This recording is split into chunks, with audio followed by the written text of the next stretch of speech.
Mr. Diaz, I understand you have already discussed the warp drive failure with Ambassador Spock? I have. It is imperative that the Ambassador's shuttle be flight ready. I need you both to ascertain the root cause of the system failures he encountered. I'm surprised, Commander. I thought you would have wanted to work on Ambassador Spock's shuttle yourself. I respect the Ambassador and his many accomplishments, but I do not derive any satisfaction from interacting with his shuttle as if it were somehow transubstantiated through its association with him. Especially when I have the entirety of this starship to concern myself with. When you look at it logically, yes, it is just a shuttle. No different than any of the others. There is plenty that is different about it, and that is what you are to investigate. But please limit your findings to observable scientific phenomena. We'll try to restrain ourselves. Then I will leave you to it. Make note of any abnormalities in your report. Carry on. It seems like he's warming up to us. Yeah.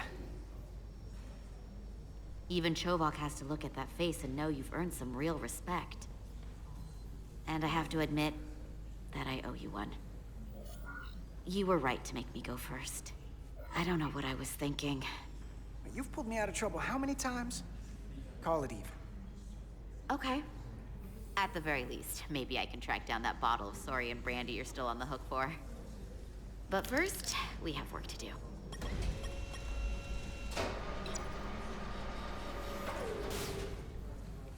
Ready to go?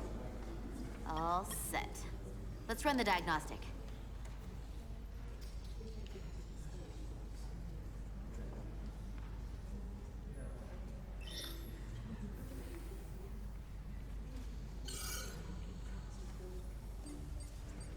So, I know about your talk with Miranda.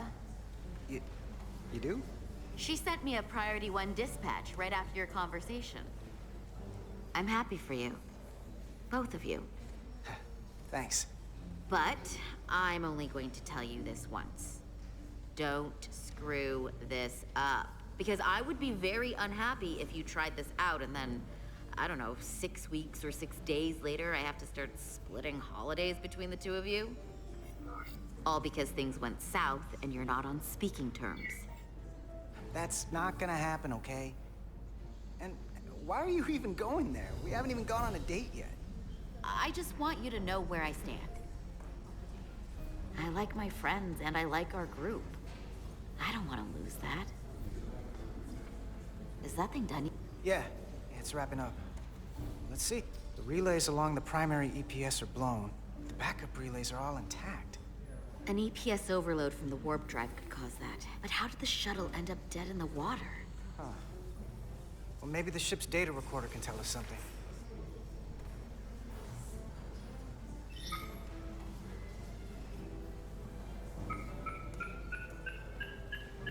Here.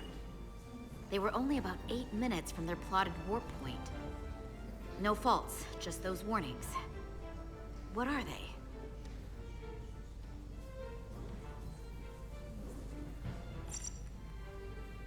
The warp field became inverted suddenly. I've seen this happen when the center warp coil cracks. A cracked warp coil throws a fault code. Still, we should take a look.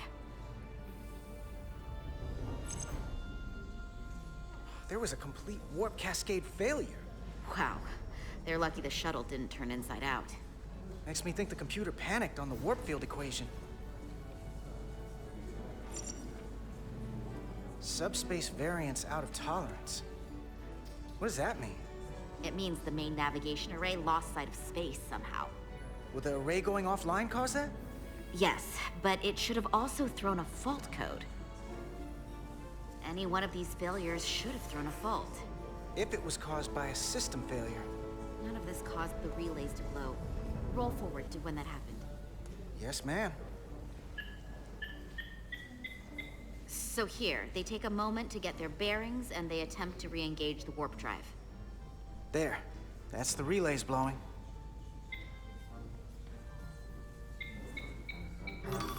And look, there's another warp system alert. They're all the same. Subspace variance out of tolerance, or warp inversions. Finally, there's a complete warp cascade failure. Then it's one of two things. Either a warp coil is cracked or the navigation array is offline. That makes sense. Divide and conquer. You want to check the warp coils or the navigation array? I'll check the other. Let's not overcomplicate this. One of these systems is likely broken. I'll check the navigation array.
Navigation array checks out, so it must be a coil. Except it's not. Checked and double-checked. Well, the readings don't lie. Here comes the security detail for the way team.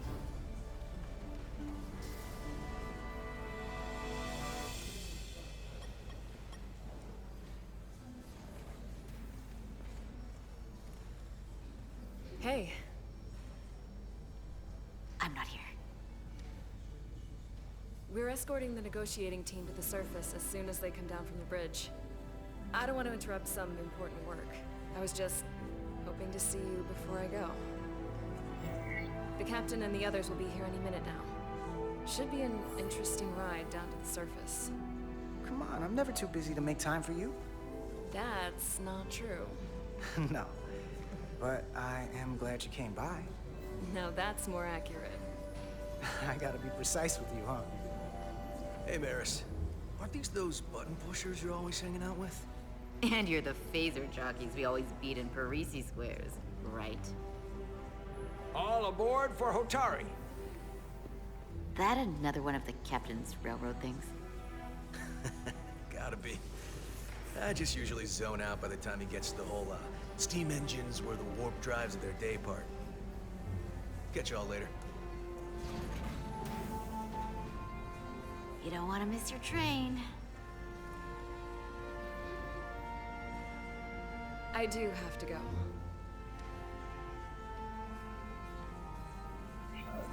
Not gonna lie, I'd rather not leave right now. More important things on my mind.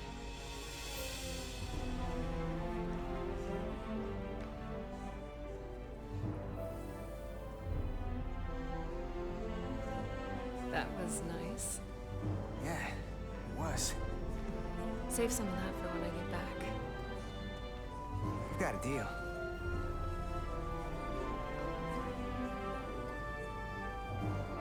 Be seeing you.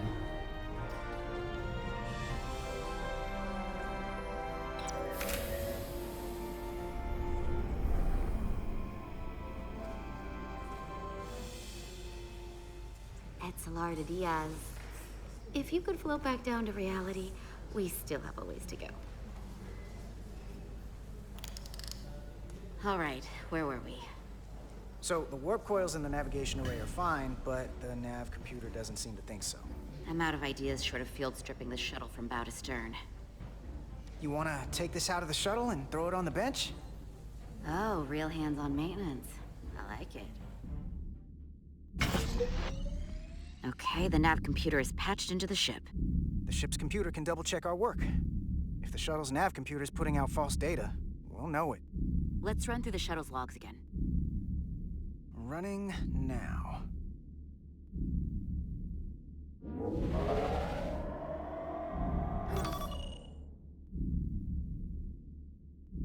Same.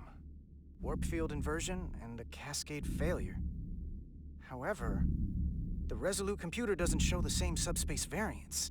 We're in the same conditions that the shuttle was in when it failed. Why wouldn't the ship's computer get a matching result? What if the subspace variance was a momentary occurrence? That's a possibility, and it would explain why the simulation under our current sensor readings failed to reproduce the issue. But a subspace anomaly strong enough to cause a warp field collapse would leave graviton ripples for days. Let's run with the momentary subspace variance theory for now. Roll forward to the shuttle's attempt to re-engage the warp drive. We need the conditions of space around the shuttle at the moment of warp failure. Resuming simulation.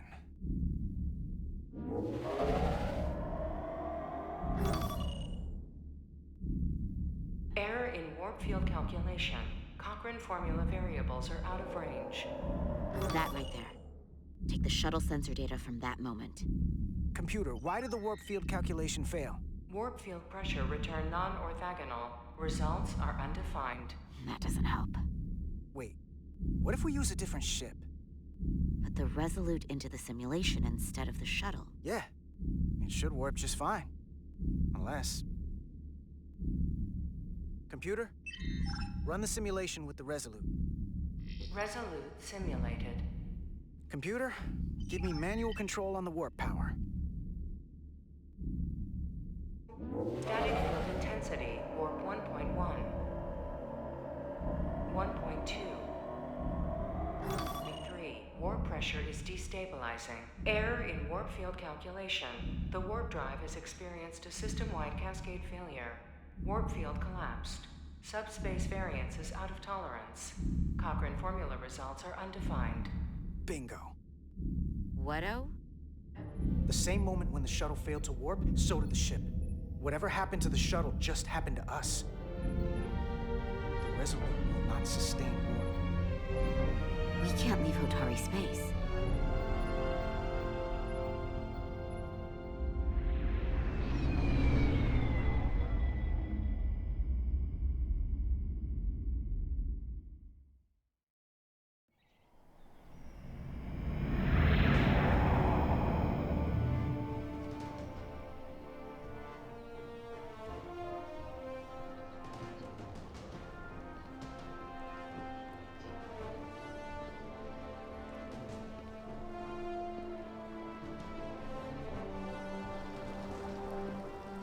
Ambassador Spock, Captain Solano, welcome to Hotari. We are honored you have come. My name is Tylos Altaris, Minister of Diplomatic Affairs. The honor is ours, and this is Commander Jara Rydick, first officer aboard the USS Resolute. You'll find she has a keen mind, and unique insight into the dynamics between the Hotari and the Lydians. We are honored to be here as representatives of the Federation. I'm so glad. These must be the representatives of the mighty Federation, the reigning authority in the galaxy. Or so we've been led to believe. Whether that's true or not remains to be seen. But either way, we're grateful you've made the time to come to our little corner of the universe. And you are? This is Galvin, and this is Sidron, the heroes of the revolt in the mines.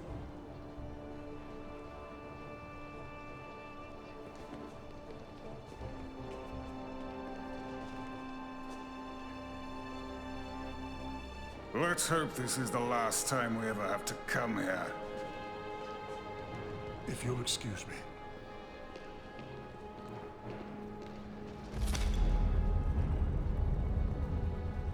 I think we're about to begin.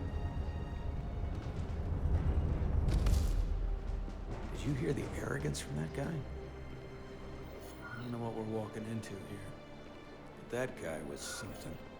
That may be true. But let's keep an open mind going into the negotiations. Hopefully he's just one voice amongst many. Then let's hope he's the outlier. The Hotari have invited us as their guests, so we must show them the proper respect.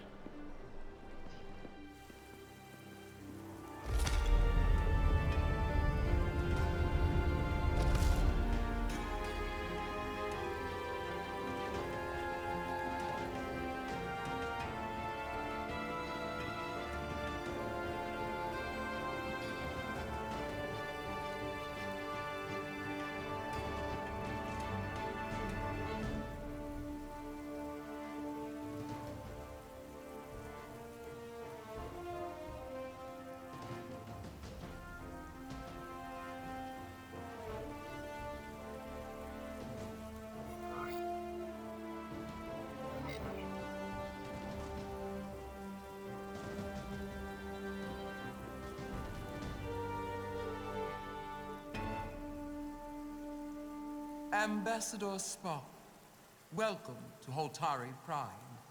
The honor is mine, Your Majesty. That the Federation would send one of their most respected representatives is not only an honor to the Hotari people and their queen, but a recognition of our stature and importance. Let's get on with it, shall we? With all due respect to the Federation and their ambassador, they have no authority here. We are not members of their alliance. We are not subject to their rule, nor yours. We demand the immediate return of all mining operations to Elydian control, as it has been for centuries and will be for centuries more. That has always been our understanding. That understanding has changed. Then you invite war. And if you cannot remain silent, you will be silenced. But his point is well taken. What is the Federation's interest in this matter? Perhaps you would have us trade one oppressor for another? The Federation remains neutral. Our only interest is the peaceful resolution of this conflict. We are here at your request, Your Majesty. For now. I'm trying to keep an open mind here, but it's not easy. I thought they wanted us here. Was there something you wanted to say, Captain? Oh, no. My apologies. And what about the Kobliad? She's not part She of... can speak for herself, can't she? Then let her.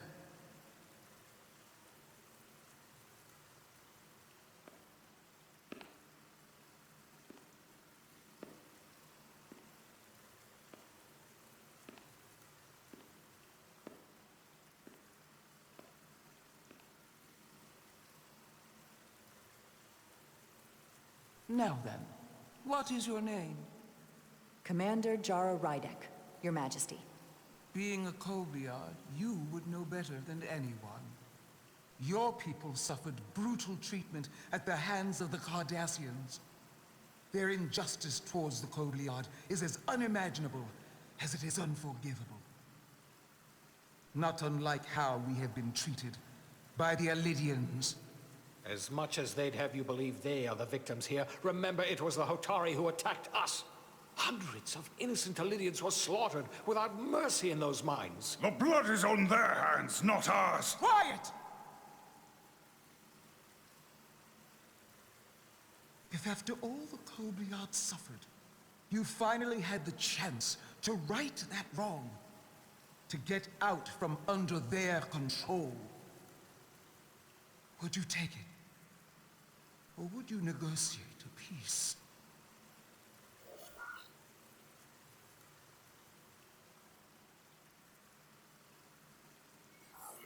There is no remedy for what the Kobliad suffered. And I fear who we might have become in pursuit of it. There is no justice if the oppressed become the oppressor. So I would willingly accept a peaceful resolution if it were offered. That is the real opportunity. Perhaps Commander Rydak. Perhaps. Unfortunately, that was not the case, was it? No, it was not. Peace is often elusive to those who need it most. The Federation is the most powerful, most advanced alliance in the galaxy. It's widely known we have an abundance of dilithium in our mines. And it's in your interest to secure a steady supply. Your Majesty, if I may. Ambassador Spock would have us believe you're here as a neutral party in the interest of peace. So why are you really here? I want the truth, not your Federation rhetoric. As Ambassador Spock has said, we've come seeking a peaceful resolution to this conflict, and have no interest in your dilithium. I'm not nearly as naive as you must think. The Federation has done business with the Illydians for decades, which makes me question your motives. What they haven't said, but cannot deny, is a simple truth. The dilithium trade would not and will no longer exist without Illydian involvement. We created it for the benefit of everyone, especially the Hotari. We've given them warp technology. We've let them share in the profits. We've made their lives infinitely better than before dilithium was discovered. All of that goes away if the Federation turns a blind eye to their treachery. That is enough of your lies! The Hotari are quite capable of running the mines. We've done so for centuries. So tell me, who deserves control of the dilithium trade and the mines on Tau? Who should the Federation recognize? The Hotari or the Illydians? It can only be one or the other, not both. If there can only be one, then it would be in the best interest of all involved if the Illydians resumed operation of the mines. And that is why we should not trust our fate to the Federation. She speaks sense. You do well to listen to her. And you do well to hold your tongue. We will take back our minds by any means necessary. And you will see more blood spilled. I am more than willing to address your concerns, Your Majesty. Yours as well, Representative. But I suggest we could have a more productive conversation with a smaller group. Perhaps only the most essential representatives.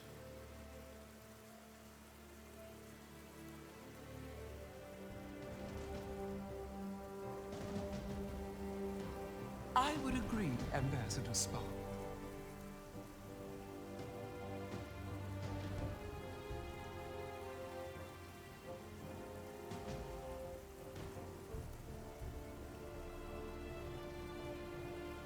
I think this is best left to those of us with more experience in diplomatic matters.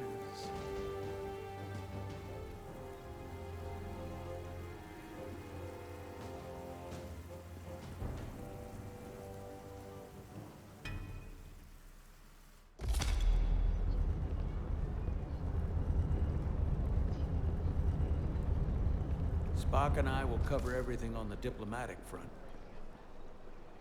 You make nice with the locals and see if you can get some answers. We need to find out why the Hotari are so willing to risk war. What happened in those mines?